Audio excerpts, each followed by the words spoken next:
지난 한 주간 고단한 삶을 살아오신 여러분들에게 하나님의 크나큰 위로와 은총이 가득하기를 축복합니다. 오늘 추수감사주일입니다. 우리가 실제로 농사를 지어서 그 수확한 열매를 하나님께 이렇게 감사하면서 그런 마음으로 드리지는 않지만 또 다른 의미로 우리의 인생이, 우리의 삶이 하나님이 허락하시는 농사라고 생각하시고 그 농사를 잘 지어오신 여러분들이 진심을 다해서 하나님께 감사하는 오늘 예배가 되기를 간절히 소원합니다. 그래서 특별히 시편 23편을 통해서 우리가 하나님 앞에 어떤 마음으로 감사하며 살 것인가 그것을 함께 나누고자 오늘 본문을 택했습니다. 여러분이 시편 23편은 너무 잘 알고 계시죠. 많은 사람들이 암송할 정도로 널리 알려져 있는 다윗의 시입니다.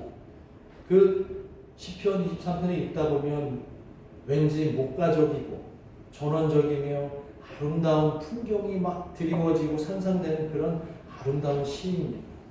그런데 사실은 이 시편 23편 그 기록 이면에 있는 이 시의 배경을 우리가 알게 되면 과연 그렇게 목가적이고 아름다운 시일까? 라고 생각될 정도로 이 시편 23편의 그 배경에는 이 다윗의 아주 고달프고 힘들고 고통과 시련이 점철된 그의 인생이 녹아져 있다는 것을 우리는 알고서 이 시편을 대해야 된다고 생각해요. 우리가 성경을 읽다 보면 이 다윗의 이야기를 접하게 되죠. 근데 하나님이 그가 어렸을 때 사무엘 선지자를 통해서 장차 너가 이스라엘의 왕이 될 것이라고 그렇게 부름을 받습니다.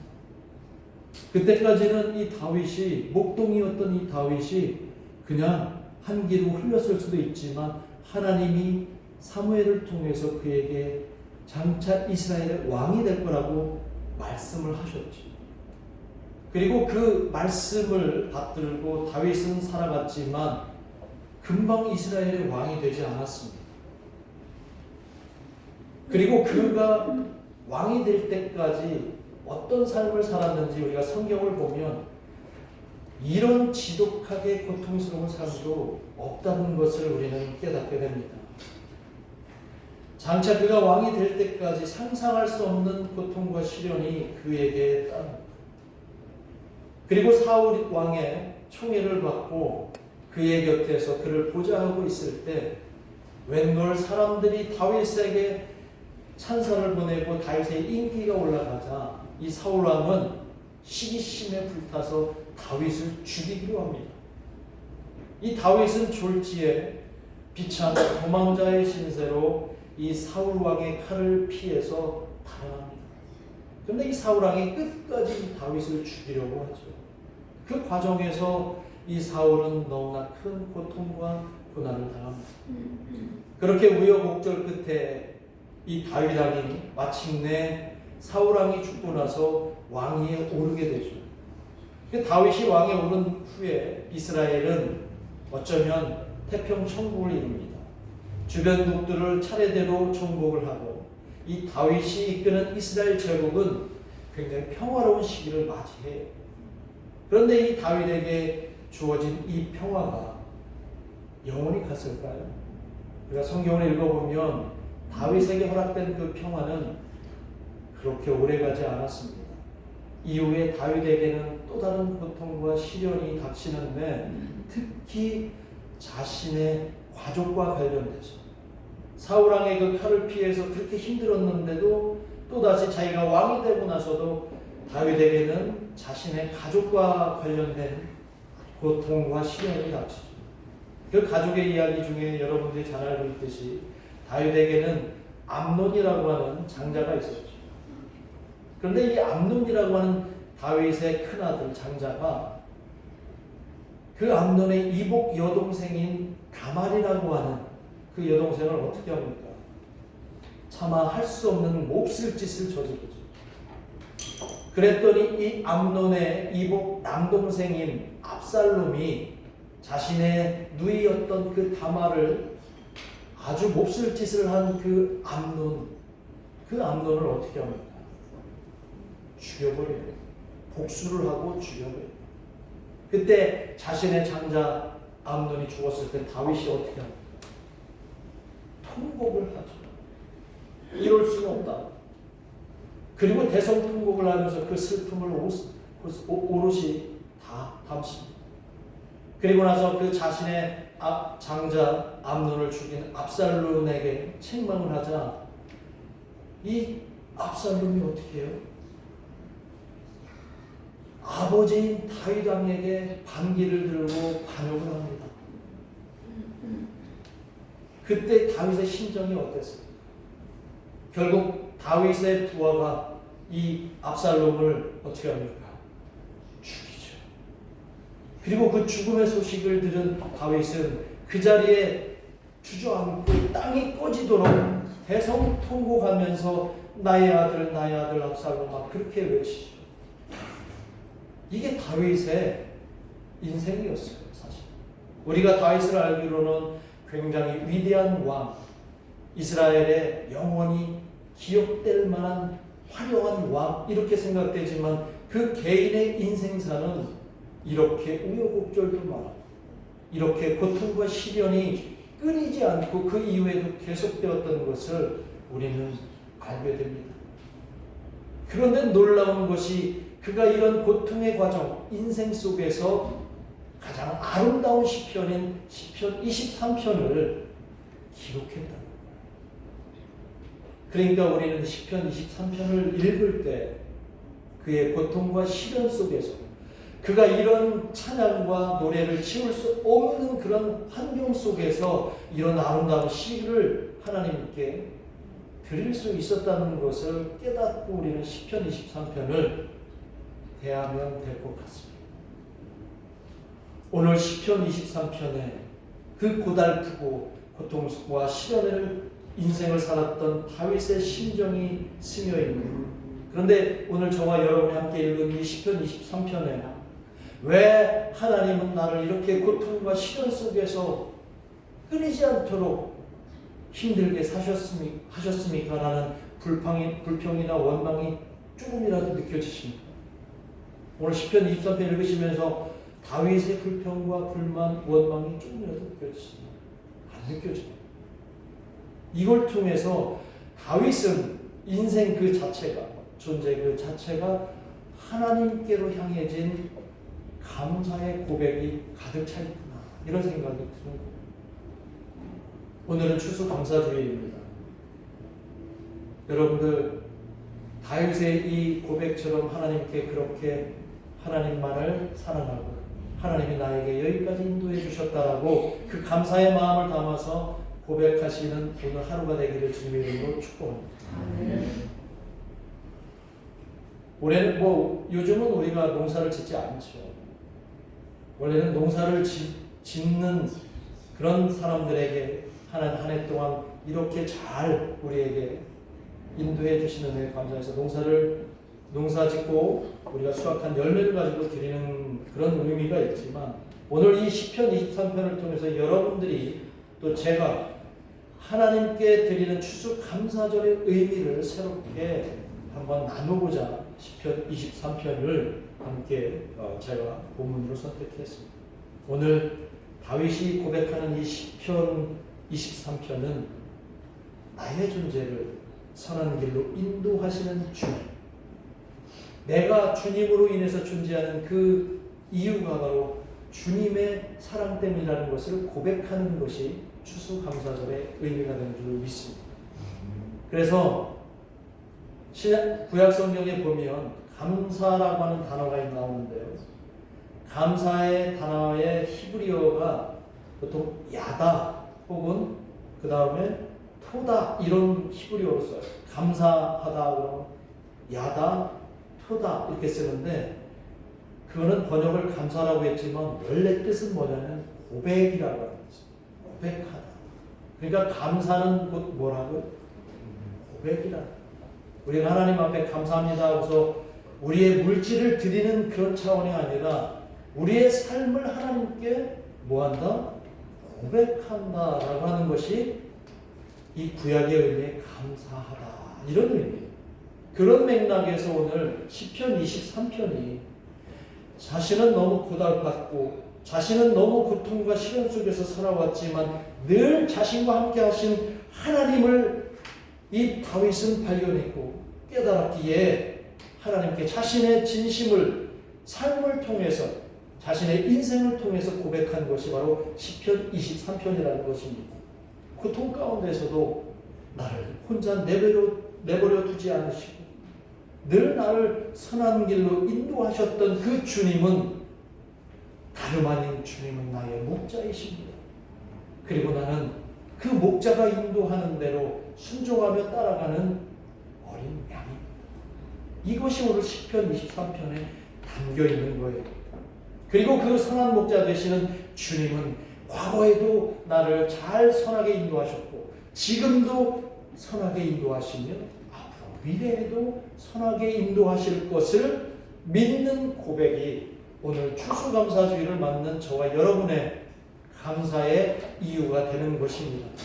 오늘 1장, 오늘 시편 23편 1절에서 3절에 보면 다윗이 이렇게 고백합니다. 함께 다윗의 이제 심정을 알게 됐죠.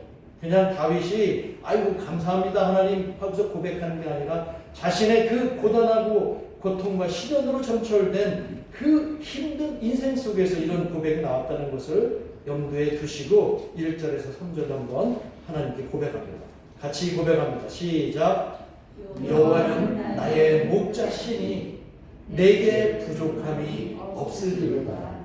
그가 나를 푸른 풀밭에 누이시리라. 신랄한 물가로 인도하시도다. 내 영혼을 소생시키시고 자기 이름을 위하여 의의 길로 인도하시는 여기 이 시만 읽으면 얼마나 평화로운 그런 분위기가 상상이 되십니까? 그런데 말씀드렸듯이 다윗의 상황이 어떤 상황이었어요? 그와는 정반대의 상황이었죠.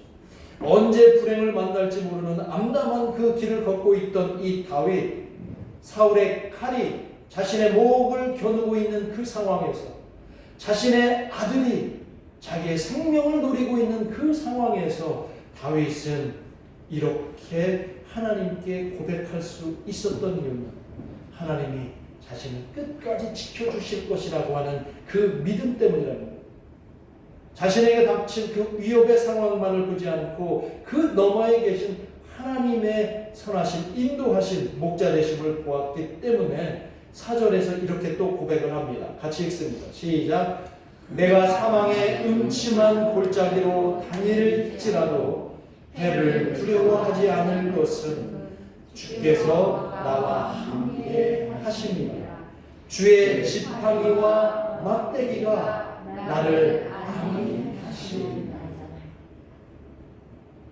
주님이 나의 이 위급한 상황에서 고단하고 힘든 상황에서 나를 멀리서 지켜보시는 게 아니라 어떻게 하신다고요? 나와 함께 하신다. 내가 아프면 주님은 또 아프시다. 제가 지난번에 설교했잖아요. 아프냐? 나도 아프다. 그 사고 보셨잖아요. 그렇죠? 주님이 그런 심정으로 여러분들의 고통을 지켜보시면서 그래 너 혼자 잘 일어나라 그게 아니라 아프구나. 나도 아프. 너랑 똑같이 느끼고 있어.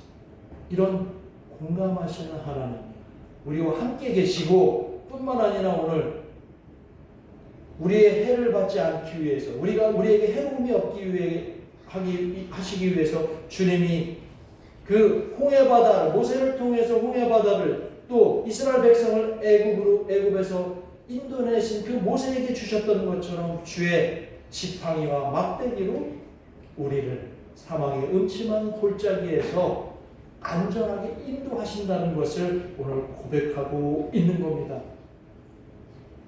그 인도하시는 분이 선한 목자 되신 하나님이기에 우리는 그분의 인도하심을 따라서 어떻게 하면 돼요? 가면 돼요. 그리고 내가 누구라고 인정하면 돼요? 주님의 양이라고 인정을 해야 돼요. 내가 양이 아니고 그 양을 잡아먹는 맹수라고 생각하면 절대 그 길을 갈 수가 없다는 것. 오늘 이 시편 23편은 바로 오늘 그거를 우리에게 알려주시기 위해서 그냥 하나님만 잘 믿으면 우리를 선하게 인도하실 거고 우리에게 놀라운 은혜와 복을 주실 거라고 하는 그런 기복적인 교훈을 주려고 하는 메시지가 아니라 오늘 조금 어려운 말로 뭐냐면 나라고 하는 인간 실존을 분명히 깨닫고 내가 걸어가고 있는 이 인생이라고 하는 길에서 내가 감당할 수 있는 일과 감당할 수 없는 일을 분리해서 생각하고 내가 감당할 수 없는 것은 누구에게 맡기고 선한 목자 되신 하나님께 맡기고 그리고 내가 감당할 수 있는 일만 주님의 말씀대로 따라가면 된다는 것을 오늘 시편 23편이 우리에게 주는 바로 귀한 메시지입니다. 존재에 대한 분명한 인식이 필요하다는 거예요. 그래서 그 존재가 바로 감사의 이유가 된다는 것이죠. 내가 만나는 모든 고난과 시련을 내가 이기려고 발버둥 쳐보세요. 발버둥 쳐보셨던 여러분은 그 결과가 어땠습니까? 망했어요? 힘들어요? 그렇죠. 그런데 내가 감당할 수 없는 것들, 시련과 고통은 거기에 연연하지 마시고 내려놓으시고 이제 하나님께 의뢰하시기 바랍니다. 안 되는 거에 왜 이렇게 매달리세요? 내가 극복할 수 없는 거에 왜 그렇게 매달리세요? 내가 극복할 수 없는 거 절대 내가 이길 수 없습니다. 그것은 하나님께 맡기시고 내가 감당할 수 있는 것만 감당할 때 오늘 시편 23편에서 다윗이 누리는 참 평화가 우리에게도 임하는 줄 믿습니다. 내가 없다고, 내가 이건 아니야, 이건 내 일이 아니야, 내가 감당할 수 없는 일이야. 그러니 내려놓고 하나님께 맡기고 그냥 내 마음을 비우자라고 했을 때 여러분 마음이 얼마나 평온해지시죠? 그런 경험 있으시죠? 그래서 사도 바울의 이 말씀이 저는 왜 이렇게 와닿는지 모릅니다. 고린도전서 10장 13절의 말씀을 보면 사도 바울도 아마 다윗 이상으로 아마 고통과 시련의 연속이었던 사람인데 이 사도 바울도 이렇게 우리 모든 교회와 성도들에게 말합니다. 한번 같이 읽어봅니다. 시작. 사람이 감당할 시험 밖에는 너희가 당한 것이 없나니 오직 하나님을 믿고사 너희가 감당하지 못할 시험 당함을 허락하지 아니하시고 시험 당할 즈음에 또한 피할 길을 내사 너희로 능히 감당하게 하시느니라. 사도 바울이 이 시편 23편을 열심히 묵상했던 것 같아요. 하나님 우리에게 감당할 수 있는 시험만을 허락하시고 감당할 수 없는 시험과 시련은 누구의 몫으로 돌리라고 말씀하고 계세요? 하나님의 몫, 주님의 몫입니다. 우리는 주님이 오시는 그날까지 사망의 음침한 골짜기를 아마 계속 걸어야 할지도 모릅니다. 그러나 그 길에서 내가 해결할 수 있는 문제들은 내가 해결하되 그 문제들을 주의 지팡이와 막대기와 함께 해결해 나가시고 내가 해결할 수 없는 것은 누구에게 맡겨야 돼요? 하나님 우리와 함께 하심으로 하나님과 함께 맡겨야 된다는 거예요. 그럴 때 우리에게는 진정한 감사가 나오게 되죠. 내 삶이 주님께 감사합니다. 내가 존재하는 이유가 바로 주님의 감사입니다. 다윗은 그래서 고백이 여기에 멈추지 않고 감히 우리가 흉내낼 수 없는 고백을 하는데요. 자, 5절 다윗의 고백을 한 번 더 읽어봅니다. 시작. 주께서 내 원수의 목전에서 내게 상을 차려 주시고 기름을 내 머리에 부으셨으니 내 잔이 넘치나이다. 지금 어떤 상황이라는 거예요? 나의 대적이 나를 죽이려고 하는 원수들이 지금 목전에 있는데 우리 주님은 그 눈앞에 보이는 원수, 고통과 시련, 그 원인들을 바라보는 내 눈을 잠시 가려주시고 내 앞에서 뭐를 하시는 거예요? 주님. 이게 말도 안 되는 일이에요. 뭘 해주신다고요? 맛있는 밥으로 밥상을 딱 차려주신다는 거예요. 지금 내 앞에 누가 있어요? 나를 괴롭히는 모든 원수들이 있다는 거예요. 시련과 고통과 모든 나를 고통스럽게 하는 것들이 눈앞에 있는데도 우리 주님은 나에게 따뜻한 밥상을 차려주십니다. 그 다음에 또 뭐가 있어요? 내가 그 고통 속에서 얼마나 고달팠으니 내 머리가 산발되어 있을 거 아니에요? 흐트러진 내 머리를 기름을 발라서 가지런히 해주신다는 거예요. 언제 그런 일이 있었느냐는 듯이 하나님께서는 나를 그렇게 단정하게 보살피신다. 얼마나 감사한 일입니까? 이게 있을 수 있는 일입니까? 내 원수들이 지금 눈앞에 있는데. 그러니 다윗은 뭐라고 하나님께 고백합니까? 내 잔이 넘치나이다. 내 잔. 여러분의 잔이 넘치기를 주님의 이름으로 축복합니다. 아멘. 여기서 내 잔이라고 하는 것은 나의 은혜죠. 하나님이 부어주시는 은혜. 여러분의 은혜가 넘치시기를. 아무리 힘들고 어려운 원수가 내 앞에 목전에 놓여 있을지라도 나에게 따뜻한 밥상을 차려주시고 나의 흐트러진 머리를 가지런히 만져주시는 그 하나님으로 인해 나의 은혜가 넘치시는 저와 여러분이 되기를 간절히 소망합니다. 이런 고백이 나오죠. 이런 주의 은혜를 우리가 늘 누리기 위해서는 사도 바울이 우리에게 이렇게 요구합니다. 모든 교회를 향해서 요구하는데 데살로니가전서 5장 16절에서 18절에 있는 말씀이죠. 이 말씀도 너무나 잘 알고 있죠. 같이 한번 어떤 힘든 상황 속에서도 이렇게 살아가기를 우리에게 요구하고 계시는데 한번 읽어보겠습니다. 시작. 항상 기뻐하라. 쉬지 말고 기도하라. 범사에 감사하라. 이것이 그리스도 예수 안에서 너희를 향하신 하나님의 뜻이니라. 오늘 시편 23편과 이 말씀은 맥을 같이 하는 거라고 저는 믿습니다. 하나님 우리의 감사가 끊이지 않고 계속해서 삶으로 고백되기를 원하십니다. 우리가 아무리 힘들고 어렵고 고통과 시련 속에 있을지라도 하나님이 우리와 동행하시고 선한 목자 되신 하나님 우리를 끝까지 지켜주심으로 인해 우리는 범사에 감사할 수 있는 이유가 된 것입니다. 그래서 다윗은 오늘 이 시편 23편을 마지막 6절에서 이렇게 피날레로 장식을 합니다. 이 고백이 우리의 고백이 되기를 간절히 바라면서 말씀을 마치겠습니다.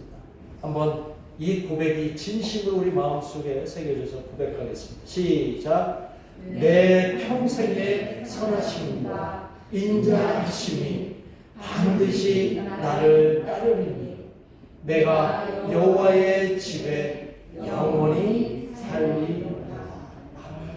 추수감사주일 이 말씀이 여러분 평생의 삶에 계속되기를 축복합니다. 기도하겠습니다. 우리 함께 하시면서 기도하겠습니다. 오늘 추수감사주일이지만 하루만 하나님께 감사하는 그런 날이 아니라 오늘 이 추수감사주일은 우리의 삶, 우리의 전 존재가 감사의 이유가 된다는 것을 깨닫는 의미 있는 날이 바로 추수감사주일이라는 것을 깨닫으시고 여러분 삶 속에 감사로 가득한 삶이 되기를 원해서 이 시간 하나님께 그런 존재로 살아가겠다고 다짐하며 기도하겠습니다. 하나님 아버지, 오늘 우리에게 이 추수감사주일을 통해서